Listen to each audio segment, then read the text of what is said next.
being here with us today. In the episode of today, actually, I have the privilege to have one of the most important person in my life. And believe it or not, this person, he doesn't know a lot of what he has been doing into my life, but I 100% know what he has been doing. And it's because thanks to him and his beautiful wife, we are here today. And believe it or not, his name, Mr. Jason Graziani, one of our coaches in the insurance and financial services industry that I had the privilege to meet him.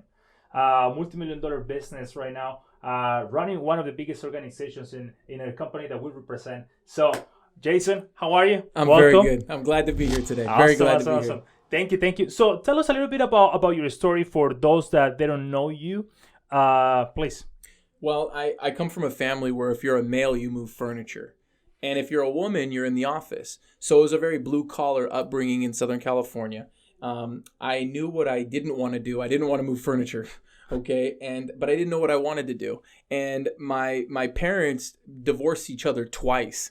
When I was 2 and when I was 6, my same two mom and dad married and divorced, and left me as a single mom. My mom was a single mom, and there was 3 boys. I was the oldest of the 3. And later, 5 years later, my mom became permanently disabled with a freak accident at a hospital. She became permanently disabled, and that kind of left me the man of the house. And so I had to go from 12 years old to kind of like paying the bills, doing the groceries, and taking care of a lot of things. And so my mom told me the secret to success was to get good grades, go to a good school, and get a good job. And I remember working really hard to make my mom proud, but also out of fear, because I thought that I had to go to a university to be successful. Right. And being in Los Angeles, you usually want to go to like a USC or UCLA or something. And nobody in my family had really gone to college. So I was really looking. I didn't know what I wanted to do, but I said, okay, I was told to be a lawyer, doctor, financial person, or an engineer. And I really didn't know what avenue to take, but I went to USC. And when I graduated school, I was kind of in a 4-year bubble where you think you're successful because everybody tells you you're doing the right thing. But then I remember being a graduate, owing 6 figures to a university, and they would say things, my family would say things like, when are you going to get married and have children? And I was like, I can't even afford, typical, right? I was like, I can't even afford Chipotle for myself. What are you talking about? So I said, although I did the things I was told to do, Right. I really didn't know how to be successful in business. And I was driving a car I didn't like, sitting in traffic I didn't like, going to a job I didn't like, working with people sometimes I didn't like, and I got invited to a meeting, and I heard about leadership and mentorship and coaching and financial services. And because my mom had that disability, I was interested in the insurance industry because we didn't have the right stuff in place, and I knew that a lot of other middle income and low income families like mine wouldn't have it. So that's how I got started in the industry. Why financial services? I know why. I don't know, something else. What it was, what was the main I go through this into insurance and financial services and not something else? I was looking for the prestige, and I wanted to be in a professional capacity, but I knew it had to be an industry that would provide me enough money to take care of my family long term and make a substantial amount of money. I wanted to make a lot of money, Right. Yep. but at the same time, I had to help people. And sometimes I saw 2 schools of thought. I saw some people sell out to helping people, but oftentimes they didn't capitalize themselves and make money themselves. Right. And then there's other people I saw that made a lot of money, but I didn't see them really helping people. And so to me, financial services was a good blend of helping people and doing very well financially for myself as well. How would you say the industry is been changing in the past 3-5 years? It's been changes, not a lot of changes. What would you say? Because I have somebody actually asking me that. What is it that is being changed in the past 2 years? And I was like, well, I've been 3 years on this. I can tell you this. But what about you? Because what would you say in between the last between 3 and 5 years? Because I've been in the business for about 15 years, I've seen a few different changes. And I could tell you that culturally, 2 things, both from the agent and from the customer.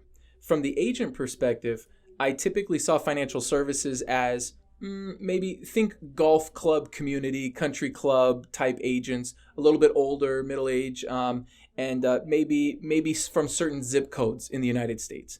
But I didn't see it really mainstream. It was usually for higher end, wealthier individuals, which I totally understand. And I've seen that change more towards the masses.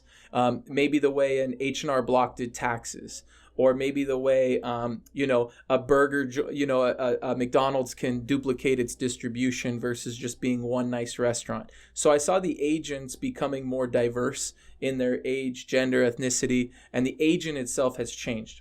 The other side, the customer. I remember in the beginning, all the talk would be baby boomers, baby boomers, baby boomers. And whereas they still are the primary block of people that are looking for financial services, given the fact they're probably 55 to 75 years old right now. But today, the millennial has a lot of purchasing power. And you see that with the GameStop movement. You see the 25 to 40-year-olds now have some purchasing power, and they are now going into the same situation that baby boomers were in not that long ago. So I think the customer has gotten both younger and older, because we have a lot of different age groups that need help, and the agent itself has kind of changed to being a little bit younger, more tech savvy, having a little bit more fun culture, a lot more culture-wise. So when you mentioned at the beginning of the story that you come from the moving industry and coming to financial services, how would you say that there is I believe that right now there's a lot of people that they kind of like trying to get into this industry. They might not have the experience 100%, but they kind of like, how can I get into it? But what was in your mindset when you decided, you know what, I'm in the movie industry, now I'm going to do this? It's a good question. I remember when I got started, I didn't own a suit. I didn't know how to tie a tie. Right. I couldn't even grow facial hair. Okay, so I was a child in every way. And I remember when people would ask me, well, how old are you? And I was like, I'm 24, I'm 25, I'm 26. And they said, well, I have kids about your age. And how are you going to be able to help me financially? And I remember the first couple of times I heard that, I was like, that's a great point. How am I going to help? But here's why. I don't have to be your age to read about and study and understand what people like you go through. Right. So first I had to prepare. And I think anybody that's getting into this industry, if they focus on preparation and listening, I was taught that there's two types of people, those that listen and those that wait to speak. And my first 5 years, I was the type that waited to speak. I just wanted to tell you what I knew because I thought that you would be impressed by that. But I found that the customers were more interested in me listening. And then number two was telling the truth. I thought that if I didn't know everything, that I couldn't be successful. And I found that wasn't the case. Customers had no problem with me saying, you know what, sir, ma'am, that's a great question you ask. I don't really know the entire answer. But what I'm going to do is I'm going to go back to the office and I'm going to speak with some of the experts and I'm going to get you the answer. And so as long as you were willing to prepare going into your appointments and that you were able to be honest during your appointments and have a correct follow through, meaning if you ever told somebody you were going to do something, just do it. It really was that simple. And I remember getting over my first six figures in my young 20s and then making a few $1 million by the time I was 30. And I'm still learning at the same time because everything's an ever-changing world, communication, generations, different types of people. But one thing that never changes, Angel, is human nature. Yeah. And human nature has always been the same way, and I think it'll always continue to be the same way. People want to be helped, and people want to help others. So as long as you're honest with people, I think you could be successful doing this business. Thank you very much for that. One of those last couple questions. Number one was because we're in Bonderdogs, we're focused on the underdog story, right? And we love the underdog stories. We love the people who's not the favorite, or like you just mentioned, like similar to your story. What's the biggest loss in business that you have had, probably since you started your professional career? Might be in life, might be one in life and the other one in business. What would you say is your biggest loss? The biggest loss, and how you came back? I've had several. Okay, I've had several. I remember early on starting to try to build my own agency and building my own brokerage, but I didn't know how to lead people. And I thought that leadership meant management, because when you are trained in a corporate structure, you're taught to manage people. And I realized that you don't really manage people. You more manage systems, but you lead people. And because I wasn't leading people, I was just trying to operate systems and kind of tell people what it is to do. I lost them. And I remember my first little team left and I thought it was the end of my world. And I was like, man, I've been telling my friends and family I was going to build a business. And it felt like when one person got started, 3 people quit. Right. And it felt like I couldn't retain people. And I was discouraged because I thought, well, if I have to recruit agents and then retain them through value, maybe I'm just not that good enough of a leader in order to do that. Because there's a difference between a worker and a leader. And I realized at the time that I was just a worker. I wasn't a leader, but I really wanted to be a leader. And what I love about your Wunderdog series is I remember when I changed my license plate to Little Guy. And I put on my car, it said Lilguy, and it said Little Guy. And people said, well, what's Little Guy? And I said, I'm focusing on not chasing big customers. I'm not chasing amazing superstar recruits. I'm just going to work with people that want me to work with them. And typically it was somebody that was not picked first for the team. They weren't the prom king. They weren't the best students. They weren't, maybe English was their second language. And maybe they had something that was going against them. But after I started looking for quality and realizing that you can't measure quality in a man or a woman. Right. And so I fell and I said, I'm going to start leading. And that's how I bounced back is I'm not going to manage them. I'm going to lead them.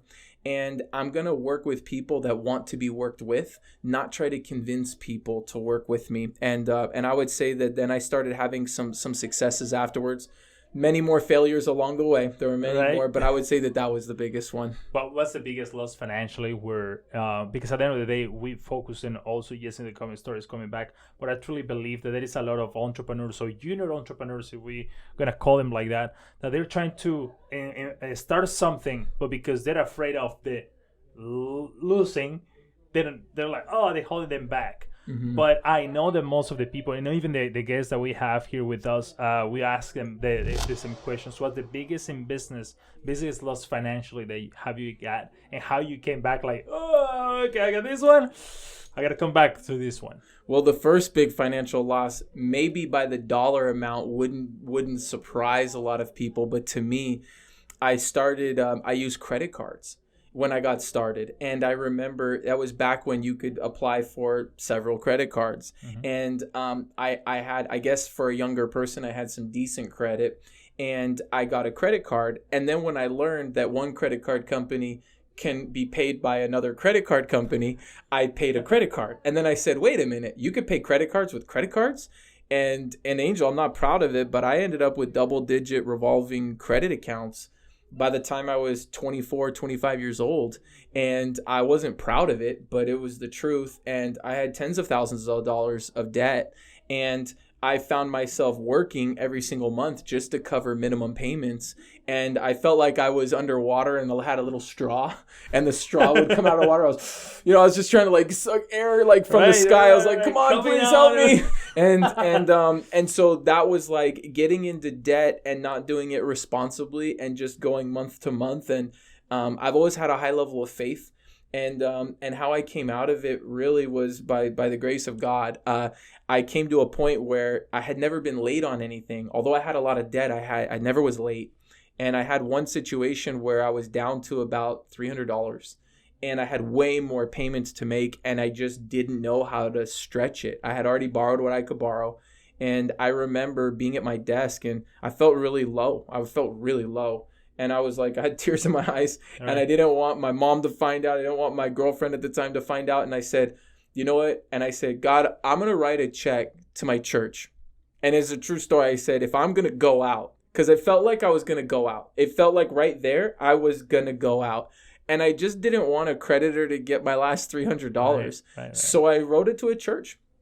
And I remember the last $300. Last $300. I just said like so. Literally last $300. Like there was nothing else. And there's no credit. 301, nothing. I can sell I don't have anything to sell. Nothing. Nada. And I wrote a check to my church and I said, if I'm gonna go out, I'm at least gonna give my last $300 away on my terms. And 2 days later, I look at my commission statements. And I could still remember Mr. Alvarez's name. I could still remember you, Rick. I remember you if you're watching this.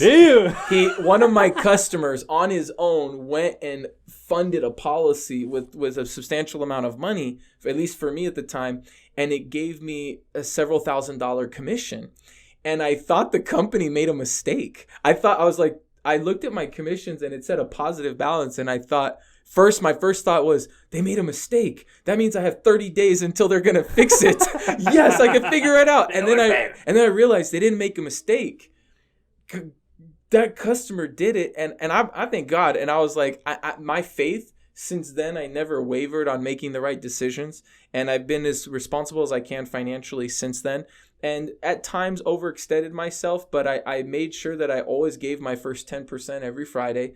No matter what I got that week, I always gave my first 10%, and I just continuously been blessed ever since then. So that was the time I was at the lowest, and I got myself out of it. Definitely, it's one of the favorite stories that we can hear, because I have one of my experience where actually a friend of mine posted on Facebook, and he said, "Angel, I remember one day. I'll be honest, I forgot about the story." Until he make a comment. He said, "I remember when I asked you, I told you that I lost my wallet." And I was living, I lost my first business, went to Mexico for a couple of years. I was living there. Say, man, I was mad with God, with business, with family. Everything was bad, right? So I come back to Mexico. I was there. And I met this guy. He told me, he said, "Hey, I lost my wallet. And I have to go back to Morelia, Michoacan." Mm-hmm. And so it's in the center of the country, right? And he has to go. I'm in Mexico City, so a few hours, about 9 hours from there. Mm. This guy lost his wallet, and he said that I put my hand in my pocket, and I said, "Listen, bro, I have 35 pesos, which is equivalent of what? $2.5. Yeah. That was it for the rest of the week. Okay, and weeks there, I didn't know pretty much what I'm gonna do for eating the rest of the week. I was like that, and he said, and I've completely forgot about this. Okay, so when he told me, I was like, "Oh, that's so true." When he said the story, so I reached in my hand, give him, and said, "Listen, I don't have a lot, bro, but this is what you can have." And I know him, previously asked for the money. I mean, he didn't ask for the money. He just told me the story that he has to leave to his place, didn't have the money, and I said, "Bro, here you go." Long story short, I completely forgot about that story until it was 2-3 months ago. I made a post on Facebook, and he commented. He said, "I just remember Bildersball." It was Bildersball. Okay.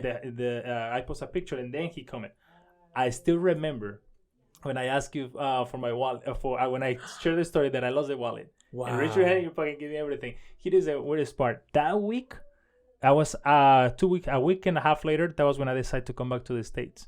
And that was one of the things, believe it or not, that helped me to change my life. And of course, after 5 years and a half, almost 6 years since I came back, the story financial has been completely different, right? Trading money is not just to making it; it's actually your relationship that we have with money. And I've been learning this from Leader for Life, the YouTube channel that you started a few months back ago.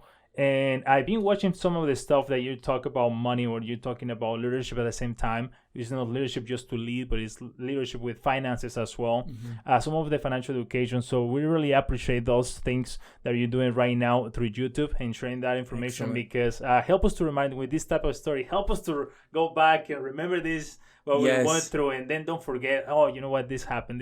So Jason, thank you very much for being here with us today. Thank you. And guys, go to YouTube, follow Leader for Life. You can follow Mr. Jason Graziani there. You can see his content, doing great things. So don't forget, take care. Bye-bye.